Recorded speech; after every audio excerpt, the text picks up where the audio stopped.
"Good luck," said Henry. Dale simply nodded as Henry, his friend, finished packing up his tent and got in his car. "I'll see you tomorrow. Hopefully," he joked, shutting his door. A few seconds later, he drove off. "That's the last one," Dale thought to himself. He looked around at the now barren campsite. There were empty spaces in the snow, places where his other friends' tents were. The sun had already set, cloaking Dale's camp in darkness. Besides for the crackling fire which burned a dim light, the sight had already creeped out Dale until he was reminded about why he was there. Last night, he and his friends decided to have a bet that Dale would have to stay one night by himself. Dale knew that he was the one picked because he was the most fearful member of the group. He decided to start on dinner, so he went out to the cooler to get some food. It was near the edge of the campsite, next to where one of his friends' tents had previously been. He made a mental note of moving it closer to his tent before going to bed. When Dale got close to the cooler, he noticed something was off. There weren't any sounds coming from the woods around him. The only sound he could hear came from the fire behind him. Though it was unnerving, Dale brushed it off. "That only means that there is nothing around to hurt me," he concluded. He finally found what he was looking for and closed the cooler. When he turned around, he saw something that sent chills down his spine. Some sort of figure was behind his tent. It was incredibly tall and thin, but it was just out of the fire's light, so Dale couldn't get a better look. The thing was easily about 10 feet tall. Then Dale thought, "F this, I don't give a crap about $20. Dale ran straight for his car only to find that it was locked. He remembered with horror that he had left his keys in his bag, which was in his tent. He turned back to see if the thing was gone, which fortunately, it was. With caution, he looked around the tree line, but it was nowhere to be seen. Even the sound had returned to the forest, with owls hooting and the wind whispering in the air. For once, it gave Dale a little comfort. Maybe it was just my shadow, Dale thought. He knew that sometimes fire could pull tricks like that, but the figure was on the other side of the campfire. Dale finally managed to comfort himself. He finally thought that it was just his brain making something out of nothing. He had read something about how the brain can make something with similar qualities seem familiar to something else, which is why you can sometimes mistake a stranger for one of your closest friends. He had figured that he simply mistook the tree behind his tent for a ghastly monster. Dale realized that he had lost his appetite, so eating was out of the question. He decided to just sleep and get the night over with. He didn't bother dousing the fire. He knew it would only make him worry. He got into his sleeping bag and shut his eyes. He woke up, not to the morning but to darkness. The fire was nearly dead, and the forest was quiet again. He looked around, but he didn't see anything out of the ordinary. Dale was about to shut his eyes again when the fire died. He was surrounded by pitch blackness. He told himself to calm down and that there was nothing out there. Finally, Dale heard a sound. This wasn't a comforting sound. In fact, it was the opposite. He heard a zipper unzipping. The entrance to his tent was being opened. He was too scared to speak, and all of his hunting equipment was outside his tent, so he decided to act like he was asleep and would wait to see what happened. The zipping sound finally stopped, and Dale was left with silence. There was no movement for what seemed like hours, but Dale didn't dare close his eyes. Then, he noticed something. A hand was now reaching into the tent. It wasn't grabbing anything, it was just reaching, slowly getting deeper into Dale's tent. The arm kept stretching, longer than anyone should.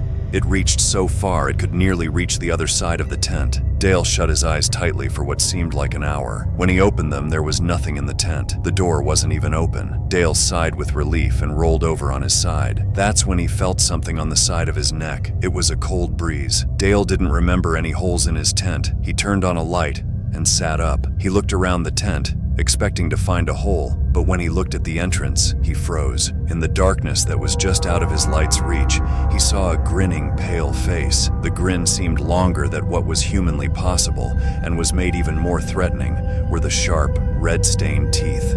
Dale couldn't move. The only thing he could do was stare at the face, which only stared back. After a while, Dale noticed something.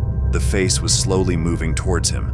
Not just the face, but the entire blackness that started at the end of his tent had now reached the end of his sleeping bag. He pulled his feet closer to him, shivering. Then Dale passed out.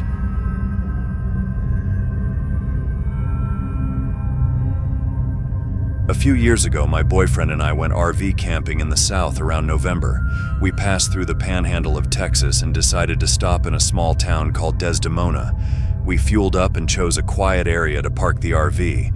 Down the road a little ways was a small, fairly typical southern restaurant bar called Boomtown, and we decided we could use a bite to eat. Not 5 minutes after we sat ourselves at a table, the waitress who was coming towards us suddenly stopped, eyes wide and terrified, and she quickly ran back to the kitchen. The manager shortly came out and asked us brashly to leave. No explanation, just, "Get out, you are not welcome here." My boyfriend was confused because even though we didn't fit the typical southern look, we weren't dressed outrageously or acting out of place. He asked for an explanation, and all the manager did was point to the wall behind the bar. Typical of many hodunk bars with rowdy regulars, there was a collage of pictures of patrons who were not allowed to return for whatever reason. Up there was a picture of me. I had never been to Texas before in my life, let alone come to such a small bar in a small restaurant. The manager threatened to call the police if we didn't leave, so we got the hell out of there. Spooked, hungry, and confused beyond belief, we walked back to our camper to grill up a couple hot dogs and burgers for dinner. I had heard about doppelgangers before,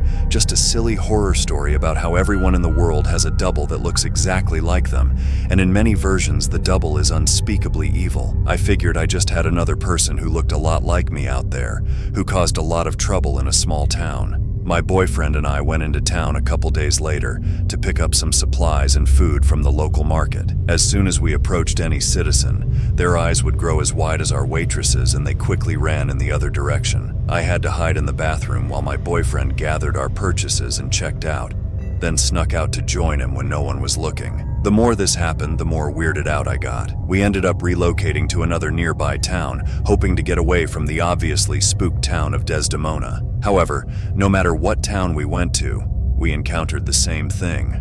Threats of cops being called, pictures of me hanging behind bars, terrified townsfolk refusing to come anywhere near us. Finally, we decided we would just avoid any towns or cities and found another isolated area to park and relax. We started a small campfire and sat around roasting s'mores and just having a good time. After a little while, we began to run out of wood, and my boyfriend offered to go gather some lumber to burn while I promised to make him a double-decker s'more. 30 minutes passed and he hadn't returned. I started to call out for him but got no response. Getting worried, I got up and walked out into the woods with a flashlight, calling his name the entire time. Soon I began to see footprints in the dirt, so I began to follow them. Not much later did the footprints begin to turn into drag marks, and then the drag marks became littered with droplets of blood. I ran faster in the direction of the marks, and out of the corner of my eye I saw movement in the distance. I shined my flashlight and saw a girl running, a knife in hand, covered in blood. She looked exactly like me.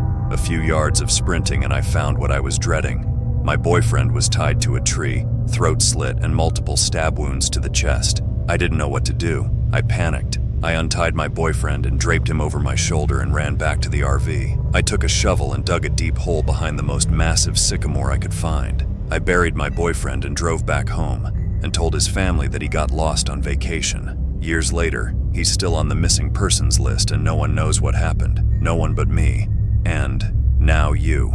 Who in the world would believe me if I told them that he was murdered by someone who looked exactly like me? I know nothing else of the doppelganger I saw that night, the infamous woman who stole my face and did horrific things. No name, no information, and no one in any other state mistook me for her. The glimpse I saw of her was enough to haunt me for eternity, and I will never return to Texas for as long as I live. Doppelgangers do exist. They are not just a creepy fable or a silly happenstance where you see someone that looks remarkably like you. This woman was me, but clearly, she also wasn't.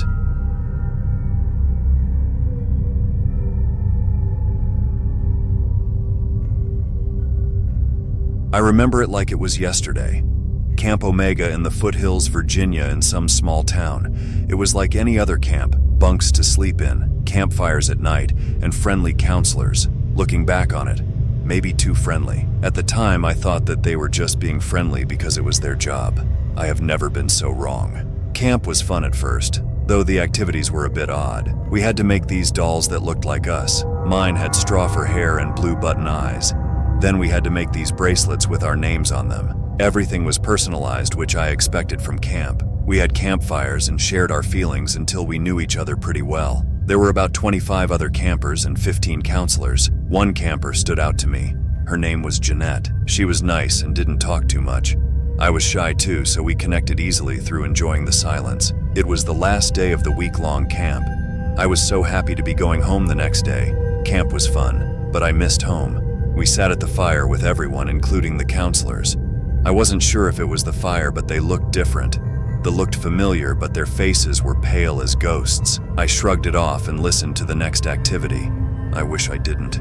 We all had our dolls that resembled us. I held mine in my hands and tried not to look at it, as its blank blue button eyes stared into me. This represents the old you, the you before camp, the lead counselor said to all of us. Then they had us throw the dolls into the fire. I watched as mine was engulfed in flames, snapping and popping as the fire consumed its canvas skin. You are a new person now, the head counselor told us. After the doll burning, they told us there would be a goodbye ceremony and dinner. 2 of the counselors led us back to the cabins and told us to pack our stuff. They explained that the celebration ceremony was at the nearby barn on the edge of the property. The other counselor left, so it was just one with us. His name was Scott. He was always nice and had good jokes. He waited at the fire pit as we all gathered our things. He was acting weird as I sat next to him, waiting on everyone else. He was staring into the fire silently with a disturbed look on his face. "I love you," he muttered once we were all assembled. I didn't know whom he was talking to, so I assumed I misheard him. "I love you guys and I'd do anything for you," he said clearly so we all heard it. We all looked at each other with confused expressions, but it was a nice gesture, and we said that we loved him too. He smiled and got up. "We're ready," he stated, and led us through the forest to the edge of the camp. It was dark and the air got thicker. I was excited for the ceremony. I was ready to leave and go home where there was cable and internet. I've had enough of the outdoors. We suddenly exited the woods and the barn loomed in the darkness. All of the camp counselors stood around it in a circle with torches in hand. I felt my stomach drop. I knew something wasn't right as they ushered us all into the barn. It was an old rickety structure I'm sure wasn't up to any building code, and I was also pretty sure we shouldn't be in there. The counselors stepped inside and formed a circle around us, closing the door behind them. The head counselor broke from the circle and stood before us. "Jeanette Lewinsky, please come forward for your departure," she said. We all looked uneasy, but Jeanette stepped forward. I was happy for her. Maybe she would get a ribbon or something cool to take home. The counselors moved from the ring around the barn to a ring around us, all the while holding their torches. I could feel my heartbeat quicken as they came closer and stabbed Jeanette in the neck. She didn't scream, and suddenly it was sudden pandemonium as the counselors threw their torches at the walls of the barn. I didn't notice that all of the counselors had long serrated knives with them. I tried to run, but the barn was starting to go up like a match. Kids were running around screaming before being stabbed by the counselors. "We have to get out of here," I screamed before running straight into Scott. "Carl, don't you want to stay for the ceremony?" he asked me. His eyes seemed to appear pitch black and he wore the most sadistic smile on his face. I punched him in the gut and ran past him out of an opening in the barn. I had never run that fast in my life. I looked back briefly. God, I wish I never looked behind me. I could see black figures silhouetted by the light of the fire, running about screaming. Some stood still with their arms out, accepting the stabs by the counselors. I heard chanting of some sort. At first I couldn't make it out, but it grew louder. "We know what's best for you. We love you." Over and over again. The sight of Jeanette's last breath as her mouth filled with blood flashed through my mind, and I ran. I ran into the forest, my heart beating in my ears like a drum. I didn't know where I was going. I was just running in the direction that we came from. The chanting followed me.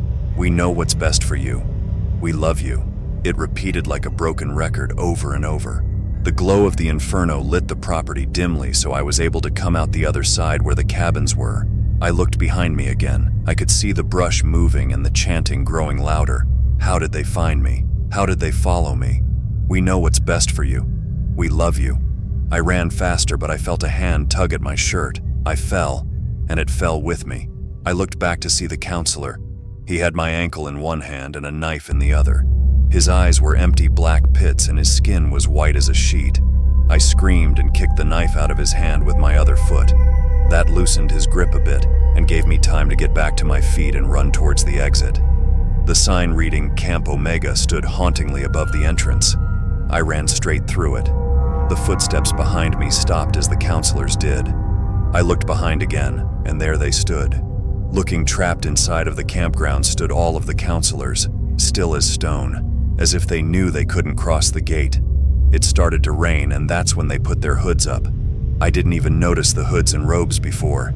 Even in the dim light, I could tell they were blood red. "We know what's best for you. We love you," they chanted again. I started to back away slowly, my eyes wide in terror as they pulled their daggers out again. I thought they were going to throw them at me. Part of me wanted to run and scream, but the other was transfixed on the scene playing out before me. In unison, they raised their blood-stained knives and stabbed themselves in the necks. Blood spurted everywhere. I could see it mix with the rain as it flowed down their necks and they fell. All I could do was scream and run down the dirt path into the little town. It felt like weeks that I ran until I found the town and the police station. Relief washed over me as I entered the wooden doors. I must have looked like a mess. My hair was matted with a mixture of sweat and rain. I probably had blood on my hands. I looked down at them. They were clean.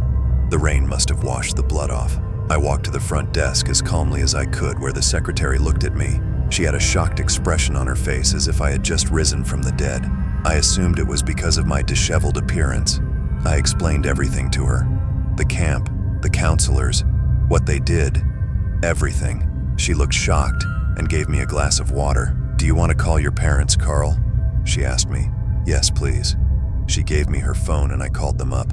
I'm surprised they could understand me since I was choking on my own tears and snot that ran down my face and accumulated into my mouth. They came as quickly as they could to pick me up. An hour later, they arrived at the police station. I was so relieved that they found me that once I got in the car, I closed my eyes. I felt safe. I must have fallen asleep because when I opened my eyes, we were in an unfamiliar place. I blinked a few times.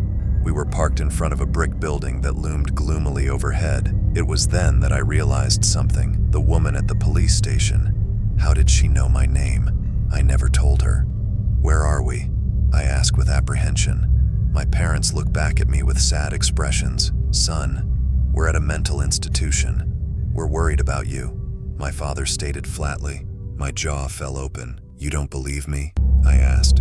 "Carl, you've been missing for a week now. You showed up at a police station in this small town ranting about some camp with murderous counselors," my mother stated. I was silent, trying to process everything. "Carl, we know what's best for you. We love you," they chanted in unison.